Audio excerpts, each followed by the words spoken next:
শিক্ষার্থীরা, আজকে আমি তোমাদেরকে বৃত্তের ক্ষেত্রফল নির্ণয়ের একটি ম্যাজিক ট্রিক শিখাবো। তাই ভিডিওটি না টেনে সম্পূর্ণ ভিডিওটি ধীরে ধীরে দেখবে, তাহলে ম্যাজিক ট্রিকটি খুব সহজেই শিখতে পারবে এবং তোমরা প্রয়োগ করতে পারবে অঙ্কের ক্ষেত্রে। তো চলো আমরা শুরু করে দিই। তোমরা এখানে দেখতে পাচ্ছ একটি বৃত্ত। আমি এই বৃত্তটিকে কি করেছি, 16টি খণ্ডে বিভক্ত করেছি, যা আমি নাম্বার দ্বারা প্রকাশ করেছি। এখন এই বৃত্তটিকে আমি কি করব, এইভাবে টুকরো করে ফেলবো বা টুকরো টুকরো করে এলোমেলো রাখবো। তো আমি দেখো বৃত্তটিকে বিভিন্নভাবে টুকরো করলাম 16টি খণ্ডে। এখন এই যে 16টি খণ্ড, এই 16টি খণ্ডকে আমি কি করব, আবার সাজাবো সিরিয়াল অনুসারে। এভাবে আমি সাজিয়ে নিলাম 1 2 3 4, এভাবে 16টি টুকরা কিন্তু আমি এখানে সাজিয়ে রাখলাম। এখন এই টুকরোগুলো আমি কি করব, টুকরোগুলো দিয়ে একটি আয়তক্ষেত্র তৈরি করব। তবে এখানে একটা কথা বলে রাখি, এই টুকরোগুলো যত ছোট হবে আয়তক্ষেত্রটি মিলাতে তোমাদের ততই সহজ হবে। তো আমি এখানে দেখো এই টুকরোগুলো দ্বারা একটি আয়তক্ষেত্র অঙ্কন করতেছি।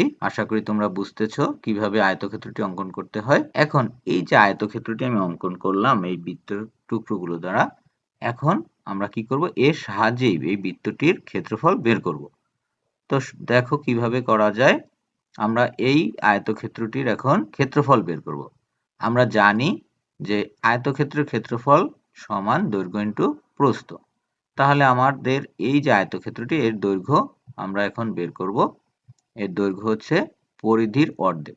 কারণ দেখো এই বৃত্তটির এই যে একটা প্রান্ত এবং এই একটা প্রান্ত, এই দুইটা প্রান্ত মিলিয়ে কিন্তু বৃত্ত হয়েছিল। তাহলে এখানে কিন্তু অর্ধেক, এই যে এইখান থেকে 1 থেকে 3 5 7 6 11 13 15, এগুলো কিন্তু এই বৃত্তের পরিধির কি অর্ধেক। তাহলে এই অর্ধেক দ্বারা, এবং এটা হচ্ছে আমার তাহলে কি এই আয়তক্ষেত্রটির দৈর্ঘ্য মানে পরিধির অর্ধেক। একইভাবে প্রস্থ যদি হিসাব করি, তাহলে এই যে প্রস্থ, এটা কিন্তু ছিল কি বৃত্তের ব্যাসার্ধ ছিল।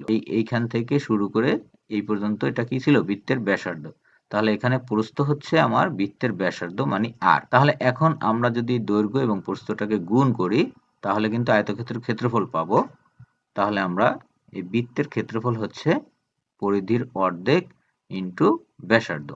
এখন আমরা কি করব, বৃত্তের ক্ষেত্রফল ইজ ইকুয়াল টু পরিধির যেহেতু অর্ধেক, তাহলে হাফ দ্বারা এই পরিধিটাকে গুণ করব ইনটু ব্যাসার্ধর মান হচ্ছে আর, এটা লিখব। এখন দেখো এই যে নিচের 2, এটার সাথে যদি এই 2 কাটাকাটি করি, তাহলে থাকে কি পাই আর ইনটু আর, এই দুইটার গুণফল হচ্ছে পাই আর স্কয়ার। তাহলে আমরা দেখো এই বৃত্তটির ক্ষেত্রফল কিন্তু খুব অল্প সময়ের মধ্যে নির্ণয় করে ফেললাম ব্যবহারিক অঙ্কন সহ। তাহলে আমরা জানলাম বৃত্তের ক্ষেত্রফল হচ্ছে পাই আর স্কয়ার। তো শিক্ষার্থীরা, তোমরা এরকম আরো মজার মজার ম্যাজিক ট্রিক পেতে হলে চ্যানেলটি অবশ্যই সাবস্ক্রাইব করে বেল আইকনটি এখনই বাজিয়ে দাও।